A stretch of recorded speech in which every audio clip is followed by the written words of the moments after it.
নমস্কার। আজকে আমরা একটা ভয়ঙ্কর ভুয়ো খবর নিয়ে কথা বলবো। মিডিয়ায় দীর্ঘদিন ধরে নানা রকম ভুয়ো খবর চলছে, আপনারা জানেন। এই সাম্প্রতিকতম জিনিসটা নজরে এলো এবিপি আনন্দতে, সেটা নিয়ে আজকের কথা। আপনারা জানেন যে তিলোত্তমা বিচারের রায় বেরিয়েছে কিছুদিন আগে, দু একদিন আগে। সেটা নিয়ে অনেক কিছু আলোচনা হয়েছে, আমরাও করেছি। তার মধ্যে একটা অংশ আদালত যেটা করেছে সেটা হলো কলকাতা পুলিশের নানা কর্মকর্তা এবং সিবিআই এর যে তদন্তকারী অফিসার এদের তীব্রভাবে ভর্ৎসনা করেছে। তো তার বিশদও আমরা দিয়েছি, আপনারা যদি দেখতে চান স্ক্রল করে দেখবেন, নিচে ভিডিও আছে। তো সে নিয়ে নানা জায়গায় নানা রকম আলোচনা হচ্ছে। দেখলাম এবিপি আনন্দতে শ্রীমান সুমন দে সে নিয়ে আলোচনা করছেন এবং সেই প্রসঙ্গে তিনি একতাড়া কাগজ নিয়ে রায়টা পরপর পড়ে যাচ্ছেন। ছোট ছোট অংশ সে বেশ করছেন, সবাই সমালোচনা করছে, তাঁরও করার অধিকার আছে এবং মিডিয়া হিসেবে করা উচিত। তো কি নিয়ে আলোচনা করছেন আমরা পড়েছিলাম পুলিশ অফিসার শ্রীমতী রূপালী মুখার্জির কথা। রূপালী মুখার্জি সঞ্জয় রায়কে গ্রেপ্তার করার পর করেছিলেন কি, গ্রেপ্তারও করলেন, মোবাইলটা নিলেন এবং তারপর সঞ্জয়কে সেই মোবাইল আবার দেখতে ফেরত দিয়ে দিয়েছিলেন।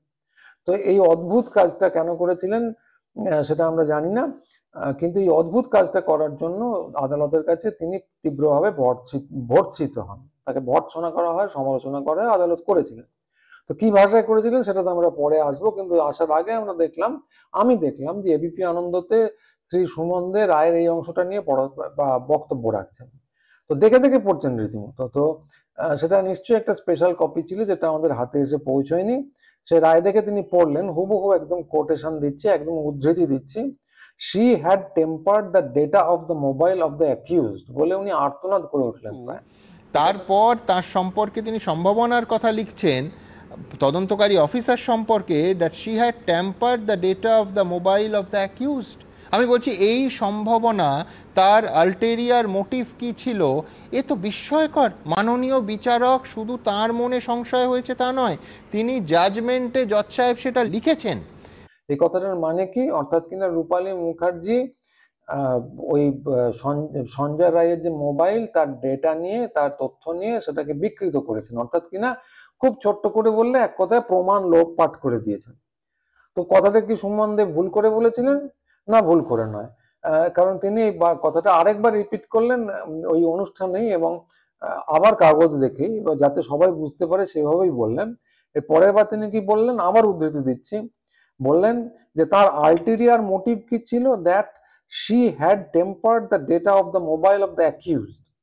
অর্থাৎ কিনা রূপালী মুখার্জির উদ্দেশ্যটা কি ছিল এই কাজ করার পিছনে, যে তিনি ধৃত অর্থাৎ কিনা অভিযুক্ত অর্থাৎ কিনা সঞ্জয় রায়ের মোবাইলের ডেটা ইচ্ছাকৃতভাবেই বিকৃত করেছিলেন, যাতে করে, যে সোজা কথায় বললে যেটা দাঁড়ায়, যে উনি তথ্য প্রমাণ লোপাট করার জন্য এটা করেছিলেন। তো এইটা শুনে, এই বক্তব্যটা শুনে যথারীতি আমি আঁতকে উঠেছিলাম। তার কারণ হচ্ছে যে রায়ের তো কপি আমাদের কাছেও আছে, আমরা পুরোটা আপাদমস্তক পড়েছি। তো এরকম তো কিছু আমরা পড়িনি। তো ঝট করে রায়টা খুললাম, রায় কি আছে? রায় দেখলাম যে লেখা আছে স্পষ্ট করে, "From the evidence, it was not established that she had done it with any ulterior motive or that she had tempered the data of the mobile of the accused."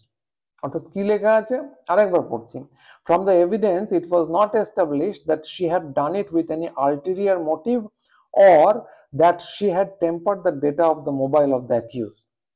অর্থাৎ খুব পরিষ্কার করে লেখা আছে যে আদৌ এরকম দেখা যায়নি যে এই কাজের পিছনে রূপালী মুখার্জির কোনো উদ্দেশ্য ছিল, আলটেরিয়ার মোটিভ ছিল, অথবা এটাও দেখা যায়নি যে তিনি মোবাইলের, অভিযুক্তর মোবাইল নিয়ে তার কোন রকম ডেটাকে বিকৃত করেছেন।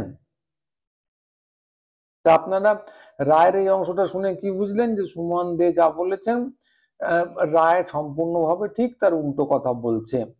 তো এইটা শুনে বস্তুত যেটা উনি করেছেন, যে রায়ের যে বাক্য ছিল তার প্রথম অংশটা একদম বাদ দিয়ে দিয়েছেন, দিয়ে শেষের অংশটা বলেছেন যাতে যাতে বিষয়টা সম্পূর্ণ উল্টে যায়। তো এইটা পড়ে আমার বলতে ইচ্ছে হয়েছিল ওনাকে, বাবা আপনি ইংরেজি পড়াটা কোত্থেকে শিখেছেন? দেখুন ইংরেজি অনেকেই জানে না, সেটা দোষের কিছু নেই।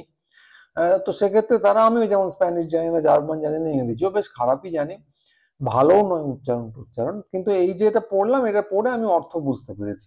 এবার ধরুন এই টেক্সটে তো জার্মান অথবা ফ্রেঞ্চ এইসব নানা ভাষায় লেখা হতো বা থাকতো, হতে পারতো, আমি বুঝতে পারতাম না। সেক্ষেত্রে আমি কি করতাম, কোনো অনুবাদককে জিজ্ঞাসা করতাম যে কি লেখা আছে, অথবা কোনো অনলাইন ট্রান্সলেশনের সাহায্য নিতাম।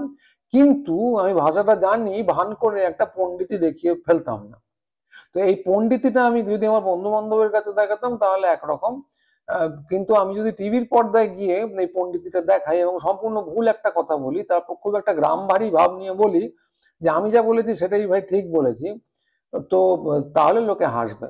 যদি ইট ইজ রেইনিং ইংরেজিতে লেখা আছে, আমি যদি বলি যে এর মানে হলো আকাশে সূর্য উঠেছে, এবং সেটা যদি গিয়ে আমি টিভির পর্দায় গলার জোর করে বলতে থাকি গলার জোরে, তাহলে ভারতবর্ষের টিভি চ্যানেলে কি হবে জানি না, তবে যে কোনো সুস্থ টিভি চ্যানেলের সঞ্চালকের এক্ষেত্রে চাকরি একদম চলে যাওয়া উচিত।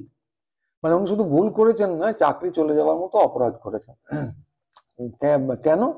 মানে ধরুন, কারণ ব্যাপারটা কি রকম, যে ধরুন জজ সাহেব আপনাকে বলেছেন যে খুব অপদার্থ আপনি, আপনাকে না বলে আমাকেও বলতে পারেন যে সৈকত বন্দ্যোপাধ্যায় খুব অপদার্থ, কিন্তু তার মানে এই নয় যে তিনি একজন চোর।